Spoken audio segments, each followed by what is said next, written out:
ilmu kawan, belajar bergerak berbagi untuk negeri, guru penggerak majukan pendidikan, guru penggerak menghamba pada murid, kreatif rancang pembelajaran, hargai potensi tingkatkan prestasi, lahirkan profil pelajar Pancasila. Belajar bergerak berbagi untuk negeri, kita menjalin kolaborasi. Belajar bergerak berbagi untuk negeri, demi bakti pada Ibu Pertiwi. Waalaikumsalam warahmatullahi wabarakatuh. Bismillah, alhamdulillah, alhamdulillah, ala ni'amillah, wala haula wala quwwata illa billah. Asyhadu an la ilaha illallah wahdahu la syarikalah, asyhadu anna sayyidina Muhammadan abduhu wa rasuluh, la nabiyya ba'da wa la rasula ba'da. Allahumma sholli ala sayyidina Muhammad wa ala ali sayyidina Muhammad, amma ba'du. Suraka yang dimiliki. Yang saya hormati Bapak Ibu Dewan Guru, Dewan Pembelajar SD Islam At-Thaibah, yang semoga senantiasa Allah limpahkan kesehatan jasmani dan rohaninya. Amin. Puji syukur kehadirat Allah Subhanahu wa taala yang mana telah memberikan kepada kita semuanya, yang mana telah melimpahkan kepada kita semuanya hidayah, inayah serta kenikmatan, terutama nikmat sehat dan nikmat semat, sehingga kita bisa berkumpul, sehingga kita bisa melaksanakan kewajiban-kewajiban kita sebagai pendidik, melaksanakan kewajiban-kewajiban kita sebagai manusia, untuk ya sebagai pendidik itu mendidik anak-anak kita, semoga kelak anak-anak kita menjadi orang-orang yang sesuai harapan kita. Amin. Salat serta salam semoga tetap terlimpah curahkan kepada junjungan Nabi besar kita, Nabi Agung kita, Nabiullah Muhammad SAW, beserta keluarga, kerabat dan sahabatnya. Semoga kita semua senantiasa diberikan istiqomah untuk menjalankan sunnah-sunnah dan ajaran beliau hingga akhir zaman, dan semoga kita semua kelak di hari pembalasan kita mendapatkan syafaatnya Nabiullah Muhammad SAW. Amin. Bapak Ibu yang saya hormati, mohon maaf, saya kok malah kayak malah grogi, ya kan? Nah, Bapak Ibu, mohon maaf ya, saya mengundang Bapak Ibu, saya mengganggu waktu Bapak Ibu untuk sebenarnya kan waktunya pulang, namun saya ganggu, saya sita sebentar. Saya itu ingin berbagi, ya, saya bukan bermaksud menggurui, tidak, saya hanya ingin berbagi tentang budaya positif di sekolah. Jadi saya itu diberikan amanah oleh guru penggerak untuk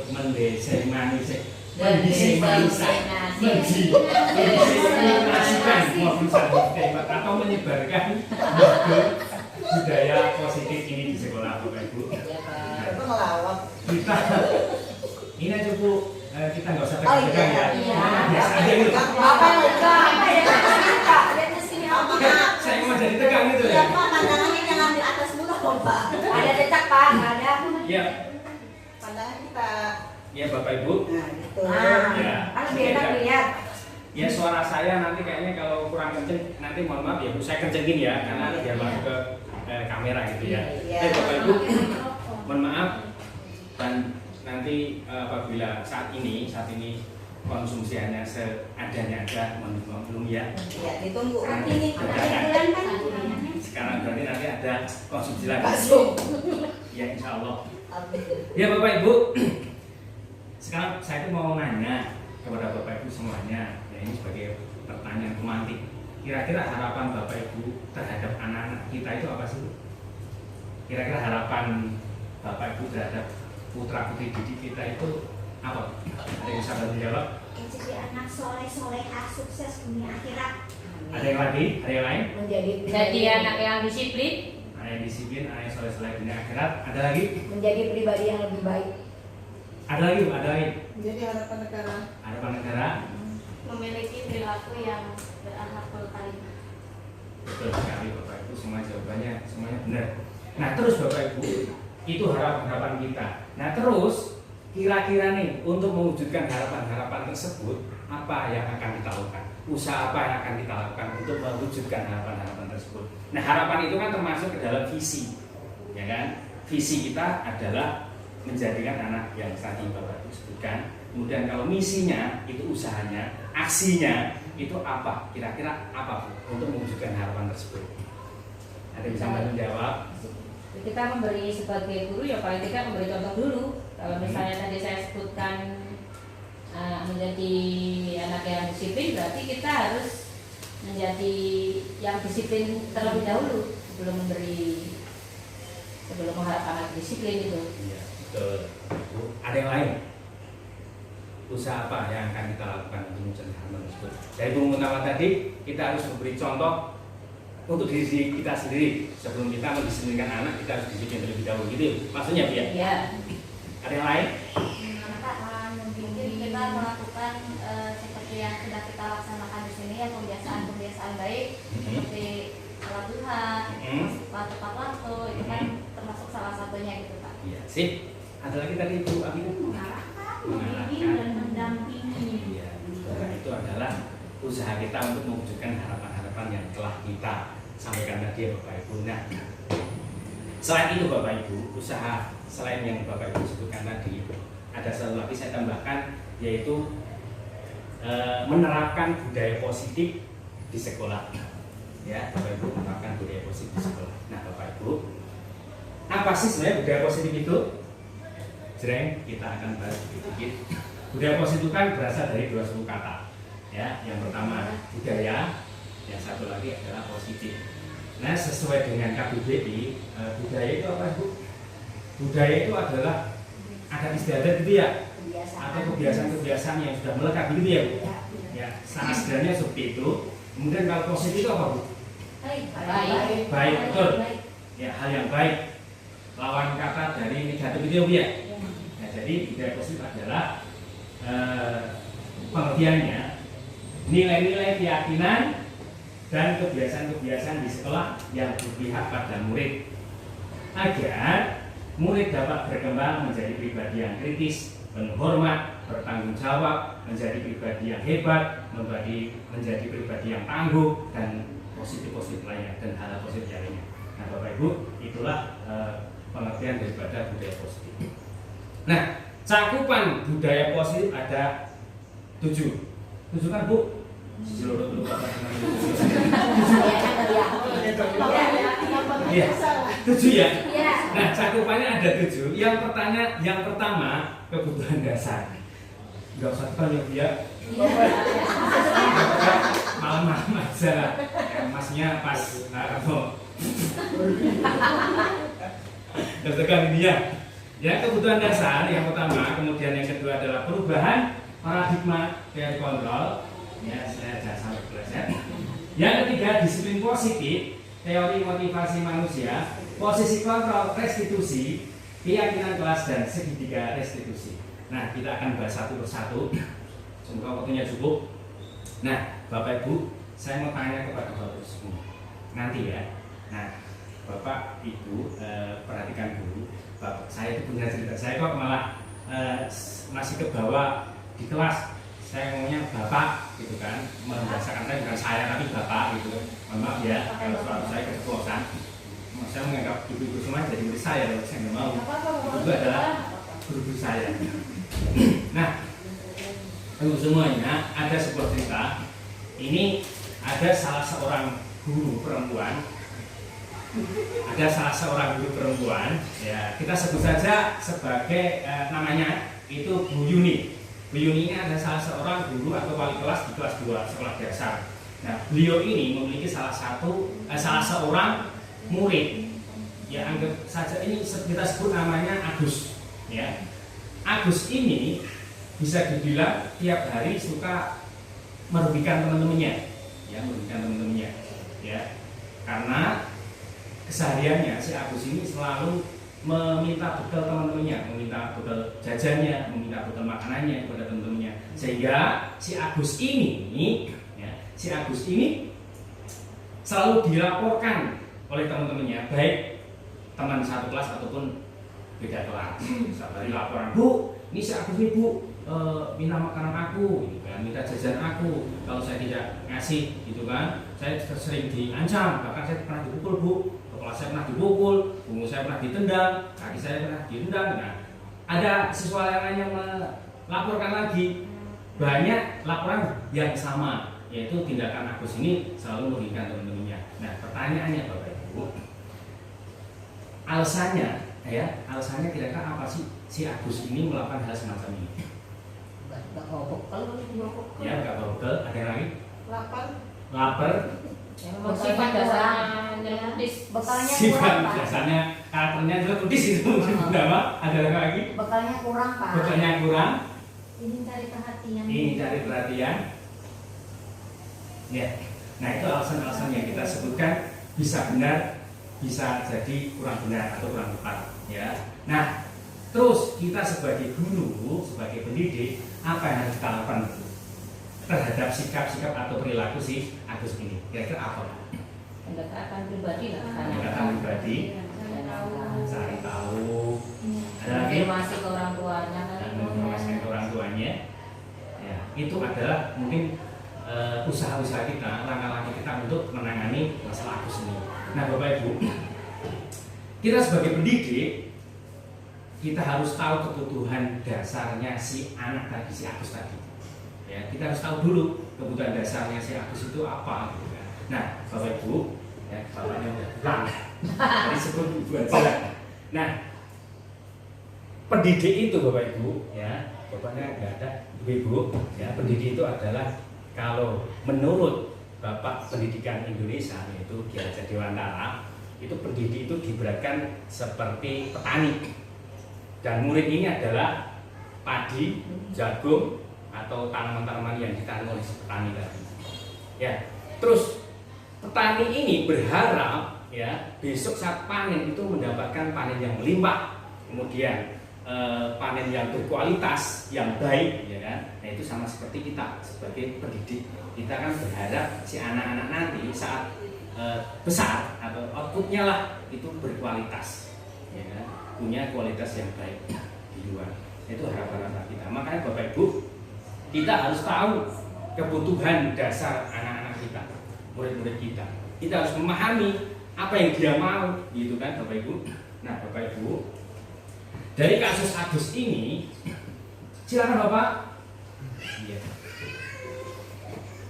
Nah, dari kasus Agus ini kita udah tahu kan kebutuhan dasarnya si Agus ini apa, kok sehingga Agus ini melakukan hal seperti ini. Ternyata Bapak Ibu, si Agus ini ternyata telah gagal memenuhi kebutuhan dasar dia. Nah, sebenarnya Bu, dari tadi kebutuhan dasar apa sih sebenarnya kebutuhan dasar itu? Kebutuhan dasar itu adalah seluruh tindakan manusia yang memiliki tujuan tertentu. Semua yang kita lakukan adalah usaha terbaik kita untuk mendapatkan apa yang kita inginkan atau kita butuhkan. Nah, Agus tadi telah melanggar kebajikan-kebajikan. Maka Agus ini, ya, ketika seorang murid melakukan suatu perbuatan yang bertentangan dengan nilai-nilai kebajikan atau melanggar peraturan, hal itu sebenarnya dikarenakan mereka gagal memenuhi kebutuhan dasar mereka. Berarti saat ini telah gagal memenuhi kebutuhan dasar si Agus sendiri. Nah, terus menurut Dr. William Glasser, ini seorang psikiater dari Amerika, ya. Kalau nggak percaya, browsing. Serius banget sih Bu. Nah, ini menurut beliau ada 5 kebutuhan dasar. Yang pertama, kebutuhan bertahan hidup. Yang kedua, kebutuhan cinta dan kasih sayang dan rasa diterima. Yang ketiga, kebutuhan penguasaan atau power. 4, kebutuhan kebebasan atau freedom. Yang 5, kebutuhan kesenangan. Nah, kita bahas sedikit-sedikit ya Bu. Ya. Yang pertama, kebutuhan bertahan hidup.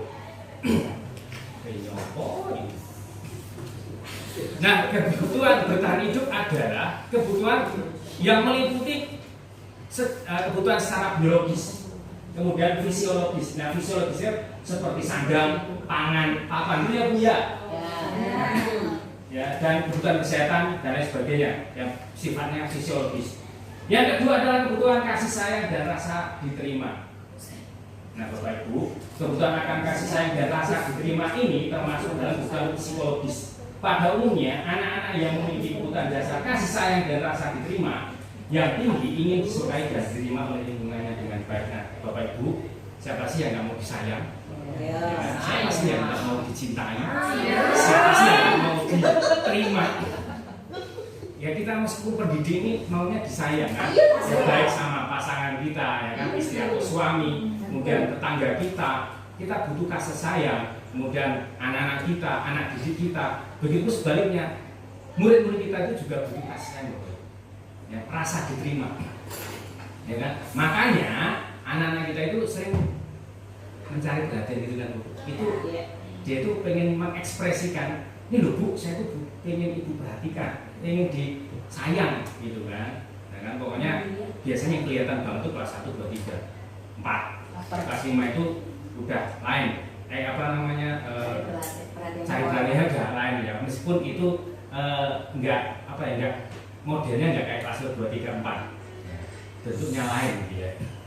Nah, kemudian selanjutnya kebutuhan penguasaan atau power. Nah, kebutuhan ini merupakan kebutuhan pengakuan atas kemampuan yang berhubungan dengan kekuatan untuk mencapai sesuatu, menjadi kompeten, menjadi terampil. Diakui atas prestasi dan keterampilan yang dimiliki dapat membuat pencapaian dihormati, didengarkan, meninggalkan pengaruh dan memiliki asa harga diri. Anak-anak yang memiliki kebutuhan ini biasanya selalu ingin menjadi pemimpin. Mereka juga suka mengamati sebelum mencoba hal baru dan merasa kecewa bila melakukan kesalahan.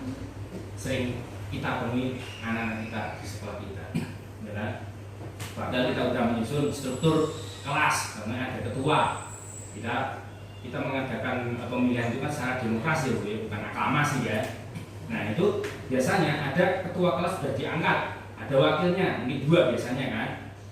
Nah itu ada anak lain yang saat itu memang tidak dipilih dan dia saat itu dia memilihnya bukan dia sendiri, tapi memilih teman yang telah diangkat. Nah dia itu kayak ingin menyaingi gitu loh Bapak Ibu ini, maksudnya ke sini penguasaan atau power, ya kan, pengen merasa dia itu ini loh, saya itu yang layak jadi ketua kelas, kan? Ya kan, begitu Bapak Ibu. Langsung lanjut, paham ya Ibu ya? Ibu-ibu itu hebat-hebat, makanya saya sebelum ngomong aja udah paham, gitu kan? Apalagi saya ngomong gitu kan? Ya selesai. Iya.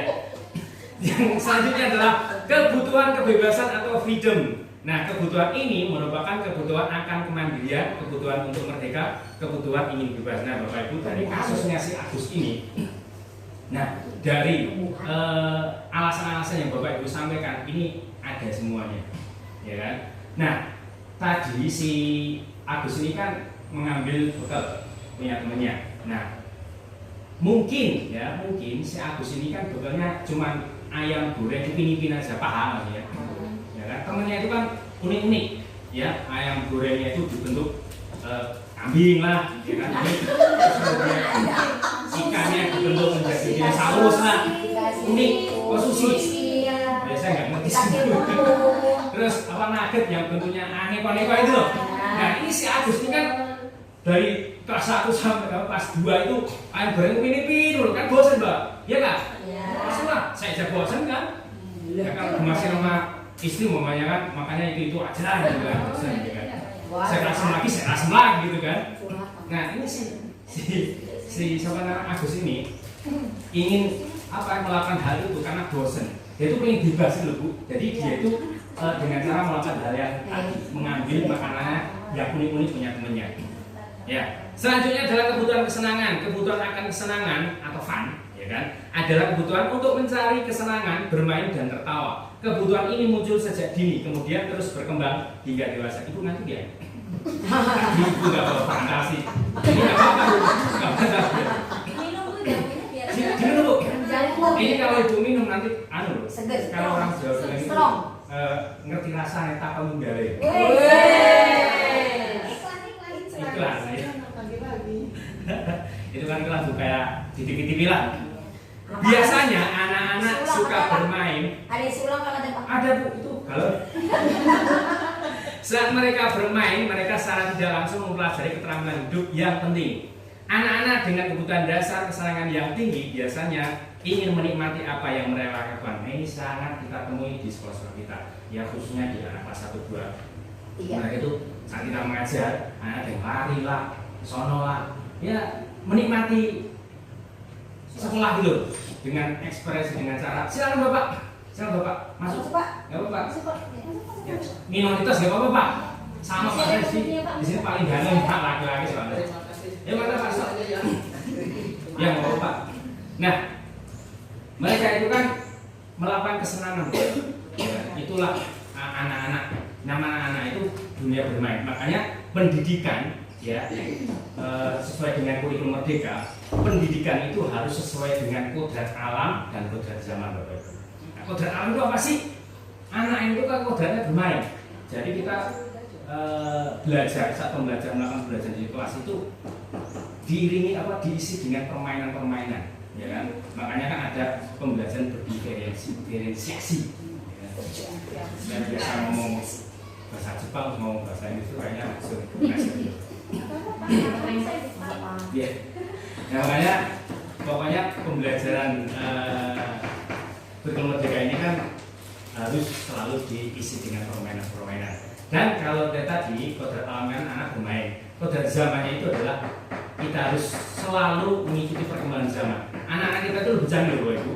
Ya, mereka itu teknologi mah udah melek banget gitu loh. Kalau kita meleknya itu baru segini gitu loh. Nah, anak geder gitu kan. Nah, kita jangan sampai kalah Bapak Ibu. Kita jangan sampai terlindas oleh anak-anak kita, ya kan? Kita punya akun Instagram ya, minimal TikTok. Ya, manfaatnya itu bukan goyang-goyang tidak. Saya juga punya TikTok, saya nggak pernah goyang-goyang, ya kan? Karena kalau anak-anak kita kan sukanya TikTok terus goyang-goyang itu kan. Nah kan kalau saya punya TikTok tidak perlu goyang, dia memantau apa yang mereka lakukan gitu, ya kan? Kita banyak informasi di TikTok itu, banyak ilmu yang kita dapat kok. Ya, kemudian kebiasaan anak itu bermain game Free Fire. Saya tuh sampai sekarang belum ngerti, belum paham gitu kan. Yang paham anak saya gitu kan. Si Asap main game Free Fire. Saya tuh nggak ngerti gitu kan. Pengen nyoba, kok rasanya kayak buang-buang waktu gitu kan. Tugasnya tak ngerti itu maksudnya. Nanti rebutan sama anaknya gitu kan. Lanjut ya. Nah, sekarang cakupan budaya positif yang kedua yaitu paradigma, perubahan paradigma teori kontrol. Bapak Ibu, coba bayangkan Bapak Ibu, ini sebenarnya pengen dipraktekin, cuman karena waktunya sangat mepet sekali, jadi langsung kita bayangin aja ya. Sebenarnya kan kita bayangin nggak pas ya, belajar membayangin. Coba Bapak Ibu bayangkan bahwa Anda itu menyimpan sesuatu yang sangat berharga di dalam kepala tangan Anda. Anda perlu menjaga benda tersebut sekuat tenaga Anda karena begitu pentingnya untuk kehidupan Anda. Teman Anda mencoba dengan segala cara untuk membuka kepala tangan Anda. Itu semuanya. Teman Anda boleh membujuk, menghadik, mengintimidasi, memarahi, menggoda, menggelitik, bahkan menawari Anda uang besar agar Anda bersedia membuka kepala tangan Anda tersebut. Apa mereka Anda? Coba bayangin aja. Kalau mau dipraktekin nggak apa-apa sih? Saya praktekin. Ya. Ini Ibu bayangin, Ibu itu selalu memegang sesuatu yang sangat berharga bagi pikiran Ibu semuanya.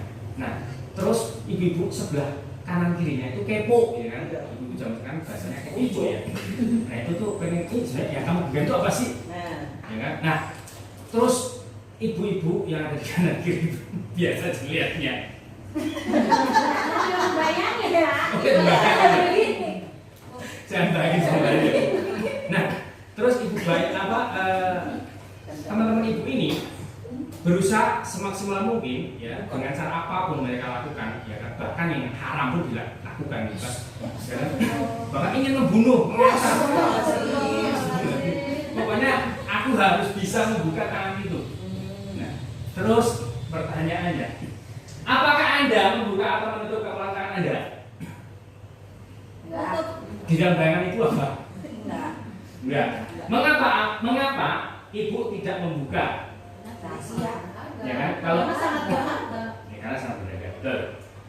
Kalau seandainya itu tadi kan tetap menutup ya.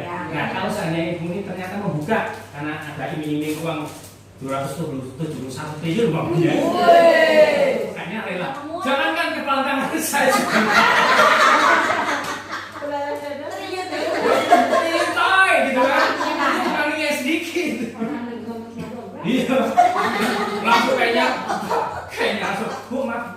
bisa ini. Ya, maaf ya Bu, ini sambil biar nggak tegang. Ya. Nah, terus Bapak Ibu, dalam kegiatan ini, Ibu tadi ada yang membuka, nggak ada yang membuka ya? Dalam kegiatan ya. Dalam kegiatan ini sesungguhnya siapa yang memegang kendali atau kontrol membuka atau menutup pelotaan Anda? Kita. Tuh kan, saya belum apa-apa Ibu sudah bisa menjawab. Itu saya sangat bersyukur bisa bergabung dengan ibu-ibu semuanya. Saya bisa bersyukur kepada ibu semuanya. Nah, berarti di kejadian-kejadian itu yang punya kendali itu ada siapa? Diri kita sendiri. Bukan orang lain, ya kan? Betul nggak? Betul. Kita mau lanjut atau tidak ya?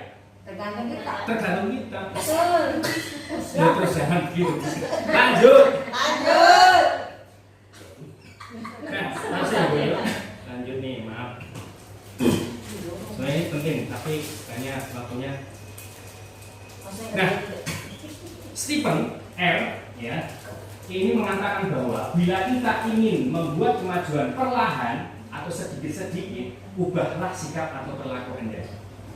Namun, bila kita ingin memperbaiki cara-cara utama kita, maka kita perlu mengubah kerangka acuan kita. Ubahlah bagaimana Anda melihat dunia, bagaimana Anda berpikir tentang manusia, ubahlah paradigma Anda, skema pemahaman dan penjelasan aspek-aspek tertentu tentang realitas. Ini sebenarnya ibu-ibu semua sudah paham. Ya, langsung saja. Cakupan yang ketiga adalah disiplin positif, Bapak Ibu. Kalau Ibu melihat kata disiplin atau melihat tulisan kata disiplin, kira-kira dalam benak Bapak Ibu itu apa? Aturan. Nah, disiplin ini Bu, itu memang tidak hampir mendekati ke situ. Yuk, yang jelas kita lihat di situ. Ketika mendekati disiplin mudah. Ini baca diam. Bacanya diam. Bukan, kalau Indonesia diani. Kalau Inggris, saya kan Inggrisnya British Bu, bukan Amerika. Dia juga menyatakan bahwa arti asli dari kata disiplin ini juga berkonotasi dengan disiplin diri dari murid-murid Socrates dan Plato. Disiplin diri dapat membuat seseorang menggali potensinya menuju pada sebuah tujuan. Berarti ada hubungan dengan belajar. Disiplin berarti belajar, menggali potensi itu belajar. Ya, betul. Ya. Kemudian sesuatu yang dihargai dan bermakna. Dengan kata lain, disiplin diri juga mempelajari bagaimana cara kita mengontrol diri dan bagaimana menguasai diri untuk memilih tindakan yang mengacu pada nilai-nilai yang kita hargai. Ini kita lanjut aja. Ini insya Allah dapat. Kemudian seorang yang memiliki disiplin diri berarti mereka bisa bertanggung jawab terhadap apa yang dilakukannya karena mereka mendasarkan tindakan mereka pada nilai-nilai kebijakan universal. Kita lanjut aja. Nah ini nilai kebajikan ada di profil pelajar Pancasila. Ini kalau profil pelajar Pancasila itu pokoknya semuanya sudah mencakup di situ Bapak Ibu. Jadi kalau kita membuat modul ajar sisipin aja semuanya. Masuk soalnya kreatif ya, gotong royong iya, berkebijakan global iya, benar kritis iya, mandiri oke, beriman dan bertakwa kepada Allah oke. Nah lanjut aja ya. Kemudian cakupan yang selanjutnya adalah teori. Oh, saya ada khotbah di Islam. Nanti saya naik cek. Teori motivasi perilaku manusia. Dian Gosen. Ya bosan kan? Itu bukan saudaranya Grab. Ya saudaranya Grab, Maxim ya kan? Jangan ketawa Bu. Dia nggak tegang itu. Dia dosen dalam bukunya Restructuring School Discipline. Ya itu gimana sih pronunciation-nya udah tepat belum Bu?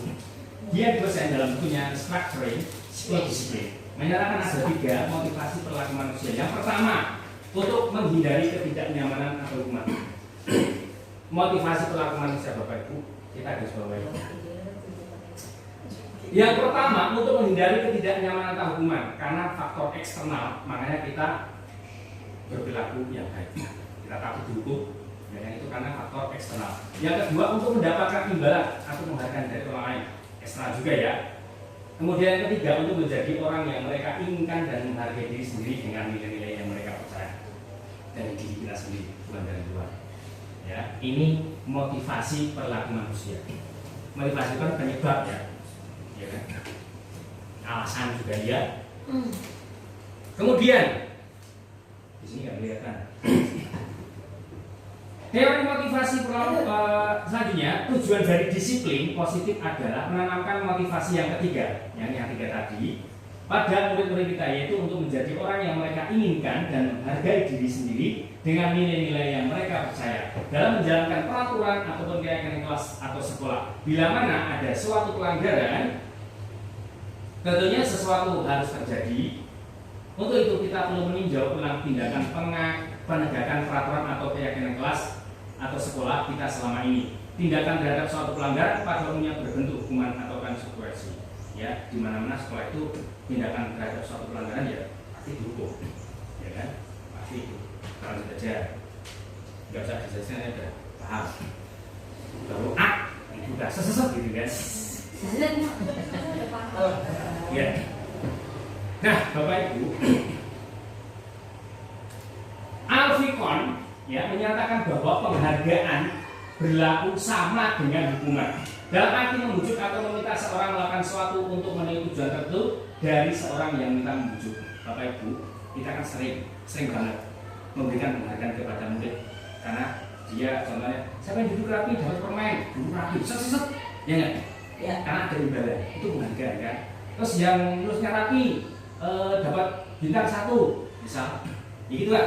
Ya. Ternyata Bapak Ibu, itu bentuk penghargaan itu malah sama seperti hukuman. Nih. Efektif untuk jangka pendek. Saat itu memang dia duduk manis. Saat itu tulisannya dibagus-bagusin, ya kan? Karena dia ingin mendapatkan imbalan seperti temennya, gitu kan? Tapi itu ternyata nanti akan ketergantungan untuk jangka panjang. Tidak baik untuk jangka panjang. Ternyata saya baru tahu. Saya nanti sebelum nanti kegiatan kayak gini tuh, ya kan? Itu pemahaman kita pendidikan di Indonesia itu beda banget dengan pendidikan versinya Ibu Mila. Ya, jauh lah, bukan? Ya, apalagi saya itu kan ingin fakir ilmu gitu ya. Kalau masalah wawasan tentang pendidikan itu saya itu kecil banget, sedikit banget dibanding sama ibu semua itu kan. Ibu itu udah mau baru. Saya itu nggak ada bapaknya juga ibu juga. Ya kan? Ternyata ya kan penghargaan itu ternyata sama saja dengan hukuman. Ya, saat jangka pendeknya oke, bagus, tapi tidak bagus untuk jangka panjang. Yang kedua, merusak hubungan. Ada kejuruan sosial di situ. Betul dari ibu. Guru pun juga seolah dikasih, ya nggak? Kemudian yang ketiga, mengurangi ketepatan dan menurunkan kualitas. Betul. Iya, menurunkan kualitas, Bu. Kemudian mematikan kreativitas karena seolah terpaksa gitu. Tidak dari hati, kurang ikhlas gitu kan. Seperti kita lah kalau kita. Ya. 5. Menghukum bagi orang yang tidak mendapatkan penghargaan. Nah, itu sering terjadi. 6. Mengurangi motivasi intrinsik. Lanjut.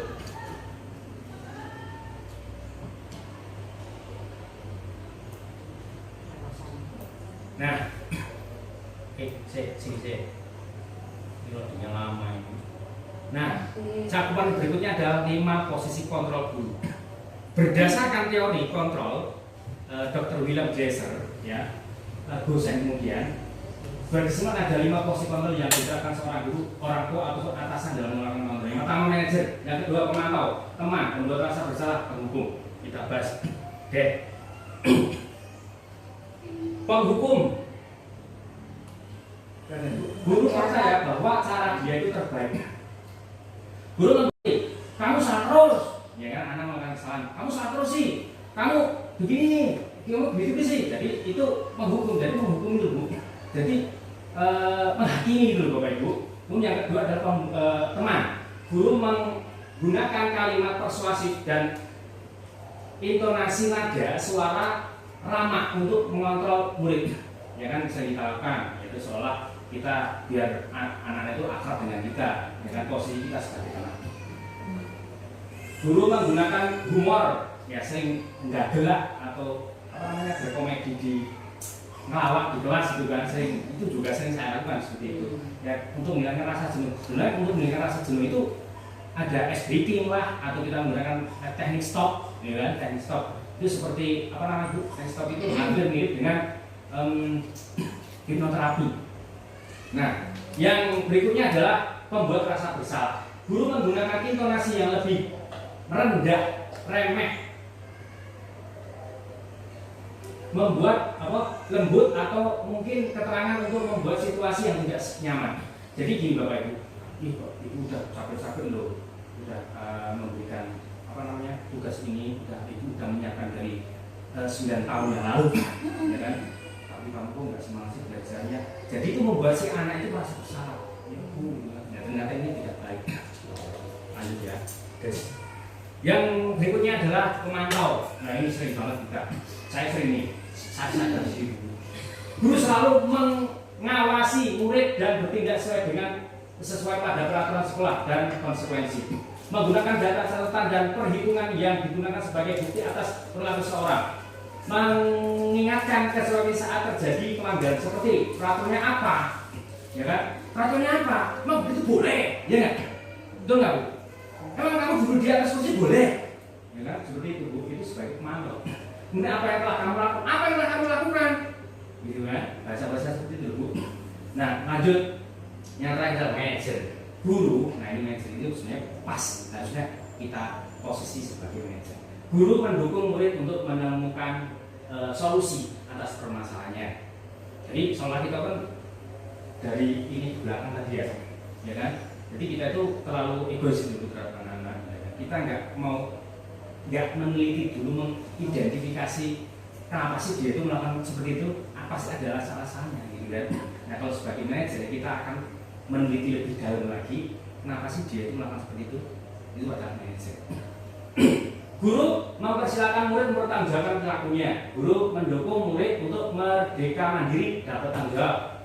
Yang terakhir menggunakan restitusi untuk mengajak murid menganalisis keadaan untuk memperluas kesalahannya dengan kalimat seperti ini. Apa yang kita yakini itu bisa aja sih hebat. Yang kedua, apa rencana kamu untuk melakukan ini, memperbaiki ini? Nah itu adalah restitusi Bapak Ibu. Tadi restitusi ada di sini. Ya. Saya ada jadwal pembahasannya. Nah ini Bapak Ibu, restitusi tadi kita singgung sedikit. Ternyata restitusi adalah proses menciptakan kondisi bagi murid untuk memperbaiki kesalahan mereka, sehingga mereka bisa kembali pada kelompok mereka dengan karakter yang lebih kuat. Nah Bu, sering banget kan kita menemui anak itu ada telah. Ada anak yang pas setelah sholat duhur itu dia bukan langsung masuk kelas, tapi mampir dulu lah, ngapain monik gitu kan. Nah itu kita tidak boleh menghakimi. Kan kita nggak tahu anak itu benar-benar lapar banget. Kita sebagai murid coba seandainya kita sebagai murid lapar banget, ya kan? Gurunya semuanya gerak semula. Kita menahan lapar akhirnya jatuh sakit. Siapa yang salah? Akhirnya kita merasa salah tuh. Ya enggak? Jadi kita itu kalau restitusi kan jadi mengidentifikasi, meneliti lebih dalam alasan apa gitu kan. Jadi anak itu nanti akan otomatis sadar dengan sendirinya, bukan karena aturan. Jadi pokoknya kita itu ingin anak-anak kita tidak perlu kita ngomong. Jadi gini Bu, kita buat aturan itu kalau saya harapkan setelah saya masuk dalam dunia seperti ini, jadi kita buat aturan aja, jadi sebatas kaitan aja. Tapi kita itu ingin anak itu tanpa melihat aturan, mereka berjalan sesuai dengan aturan tersebut. Mereka jadi udah sadar diri. Kita itu berharap seperti itu kan Bapak Ibu. Jadi sebelum kita menerapkan budaya positif ini, kita harus menerapkan budaya positif itu kepada diri kita sendiri. Yang misal sekali lah kita saat makan atau minum, biasanya kan kita tidak sengaja menggunakan tangan kiri misal. Ya kan? Jangan kita di kelas, di masjid, ngomong di halaman sekolah, "Weh, makan tangan kiri, woi," gitu kan. Tangan kanan atuh, gitu kan. Seperti itu misal, gitu kan, sepele aja. Nah terus kita nggak tahu anak itu setelah kita bertemu sama anak terus kita nasihat seperti itu, nah adalah dia itu tahu melihat kita tidak sadar memegang minum atau makan dengan tangan kiri, misal roti, ya kan, makan dengan tangan kiri gitu kan. Nah ini cara kita perlu hati-hati Bapak Ibu. Sebelum kita menerapkan kepada anak-anak kita tentang budaya positif, kita harus menerapkan kepada diri kita sendiri. Itu ya Bu. Ya. Lanjut. Nah, segitiga restitusi. Nah, segitiga restitusi ini adalah untuk menyelesaikan masalah yang sedang dialami oleh si anak. Ya tadi itu adalah dia mengembalikan mereka kepada kelompoknya, biar mereka itu tidak merasa dihakimi. Jadi mereka itu tahu alasannya kenapa kok saya melakukan kesalahan. Jadi ada tahapan-tahapannya Bapak Ibu. Misal contoh ini, ada salah seorang siswa yang sering hampir tiap hari itu selalu telat. Ya kan? Nah kita kan biasanya gini, kamu telat mulu sih, gitu kan? Kita nggak menanyakan alasannya telat itu apa, gitu kan? Ya kan? Setiap dulu kan sering gitu kan, bukan dulu ya sampai sekarang ini pun saya juga masih begitu, secara tidak sadar gitu Bapak Ibu. Ternyata itu keliru Bapak Ibu. Jadi kita harus menanyakan dulu alasannya, ya kan? Oh ya maaf Pak, saya telat karena saya sering main game gitu kan, misal, nah, sehingga saya bisa tidur kemalaman, ya kan? Akhirnya saya bangunnya siang. Ya kan saya udah diteriakin sama ibu saya, ya kan pakai tukang mesin saya, karena kan waktu pakai lisan langsung kan kayaknya kurang kencang, akhirnya minjem tukang mesin. Nah setelah itu untuk penyelesaian masalah ini nanti mengarahkan anak itu untuk menyadari akan hal itu. Oh berarti kalau kita sudah menumbuhkan kesadaran, ya kan seperti itu, anak itu seolah akan dibangun rasa percaya dirinya, kemandirinya akan terbangun dengan sendiri dengan kalimat-kalimat yang kita sampaikan. Jangan lupa untuk selalu berkata saat menyelesaikan masalah anak semua manusia itu pasti melakukan kesalahan kok gitu kan. Itu bahasanya harus banget. Kalau saya dikatakan saya sebagai anak ada yang saya resep gitu kan, itu pengen ngomong dia gitu kan. Maksudnya bapak ya, nah, kalimat seperti itu. Ya kalau masuk bu guru saya perlu gitu kan. Tapi kalau saya kelas 1 nggak masalah dong, ya kan ibu guru sambil duduk, ibu guru ya Allah gitu kan. Kelas 1. Kelas 1 gitu kan, tapi ya alhamdulillah karena suara sama gua ini sampai ketiduran bro. Jadi Bapak Ibu ya, kemudian yang selanjutnya adalah keyakinan kelas. Keyakinan kelas adalah pernyataan yang disepakati bersama oleh guru dan murid untuk menjadi pedoman dalam bersikap dan perilaku di kelas. Nah, keyakinan kelas itu beda dengan peraturan Bapak Ibu. Kesepakatan kelas itu. Kesepakatan kelas itu nanti masuk ke dalam keyakinan kelas. Ya, kalau peraturan itu sifatnya itu sadis, kejam, sangat. Tapi kalau keyakinan kelas lebih manusiawi, lebih halus gitu. Ya, coba kita bandingin lah, mana sih? Nah, contohnya ini peraturan. Peraturan selalu kembalikan buku ke tempatnya, ya kan? Selalu kembalikan ke buku tempatnya. Bahasanya kan seperti itu ya. Dilarang mengganggu orang lain. Hadir di sekolah 15 menit sebelum pembelajaran mulai, tapi berbeda dengan bahasa dalam keyakinan kelas. Yang pertama, tanggung jawab. Anak-anakku semuanya, tadi kan kalian sudah membaca buku ini, tanggung jawab kira-kira apa? Nah itu untuk jadi selain itu anak dihargai, dibangun rasa untuk melakukan tanggung jawab, menanamkan tanggung jawab itu. Kalau kita meminjam barang itu menanamkan tanggung jawab itu apa? Gitu kan? Dari situ anak berpikir, gitu. Meskipun anak itu akhirnya nggak tinggi banget, tapi akan berpikir Bapak Ibu. Ya enggak? Dilarang melakukan kekerasan, ya kan? Keselamatan, menghormati orang lain. Nah seperti itulah contohnya betul. Berarti peraturan dengan keyakinan kelas itu berbeda. Bahasanya lebih manusiawi, lebih halus. Nah, nggak ada yang ditanyakan Bapak Ibu. Alhamdulillah, kayak pertanyaannya kayaknya soalnya tinggi banget kayak bahasanya. Jadi bahasanya ilmiah loh. Saya kayaknya harus naik tangga dulu kan untuk menjawabnya gitu kan. Alhamdulillah. Bapak Ibu, ini contoh dokumentasi penerapan kesepakatan kelas dan akhirnya menjadi keyakinan kelas. Nah ini dokumentasi kemarin. Dan ini penerapan segitiga restitusi. Ada anak yang berantem gara-gara si Aiko ini dicontek sama si Hazar. Akhirnya berantem. Nah disini saya langsung aksi gitu kan. Selanjutnya ini sore udah 2 bulan udah naik gaji nih Toring. Toring kan Bu, naik gaji loh Bu. Belum selesai napas. Bisa naik gaji. Nifas langsung. Iya, haji Toring sekarang. 2 bulan. Ya, alhamdulillah Bapak Ibu, terima kasih. Terima kasih banyak Bapak Ibu semuanya yang telah berkenan meluangkan waktu, berkenan menghadiri undangan saya. Dan apabila saya dalam menyampaikan ini ada bahasa-bahasa yang kurang berkenan atau tutur kata yang kurang sopan, kemudian sikap-sikap saya yang kurang berkenan, kurang sopan, bahasa-bahasa kesayangan, melete gitu ya, mau dimaafkan sebesar-besarnya itu semuanya. Makanya gitu ya, saya di sini tidak bermaksud memberi sok-sokan, tidak. Saya tuh ingin belajar sama ibu cuma. Saya tuh ingin memberikan tugas saya Bu. Ini sudah tugasnya pokoknya harus segera selesai gitu kan. Ya terima kasih. Saya dukungan sekian, terima kasih banyak ibu-ibu. Terima kasih. Nanti saya WA satu-satu. Terima kasih. Enggak perlu. Ya perlu ya Allah.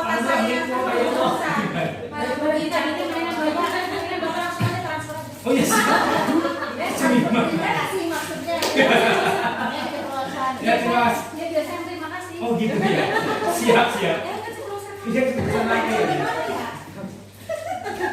Terima kasih saya cukup. Wassalamualaikum warahmatullahi wabarakatuh. Waalaikumsalam.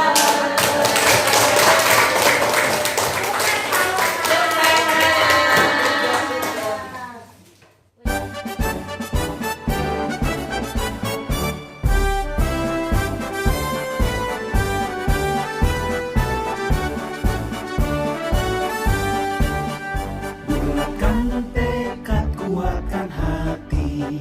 Negeri ini memanggilmu kawan. Belajar bergerak berbagi untuk negeri. Guru Ayo, Bapak dengar nih kata temen kamu itu bertengkar ya dengan Azam. Betul Pak, kayaknya sih Pak bikin saya kesal. Kenapa kamu marah-marah? Ya memang kesalahan saya Pak.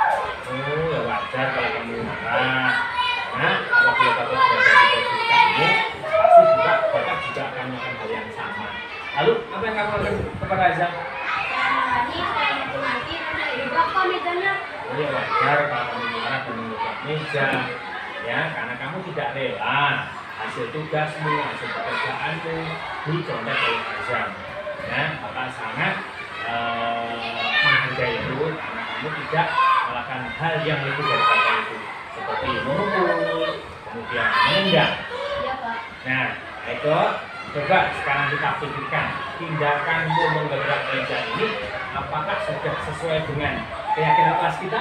Tidak Pak. Iya, berarti kamu keyakinan kelas kita yang sudah kamu langgar itu apa? Menghormati antar teman Pak. Menghormati antar teman itu penting tidak? Penting Pak. Jadi kalau menghormati antar teman itu penting, kira-kira sikap apa yang kamu lakukan saat kamu marah itu? Saya harus lebih sabar Pak. Berarti kamu bersedia untuk memperbaiki ini kan? Iya Pak. Ya, apa yang harus kamu lakukan saat kamu marah itu? Saya harus lebih sabar dan menahan amarah saya. Jika ada teman yang menyakit saya akan melaporkan ke Bapak. Baik, cepat sekali Eko. Nah, tetap semangat belajar ya. Sekarang silakan kamu boleh istirahat. Pak.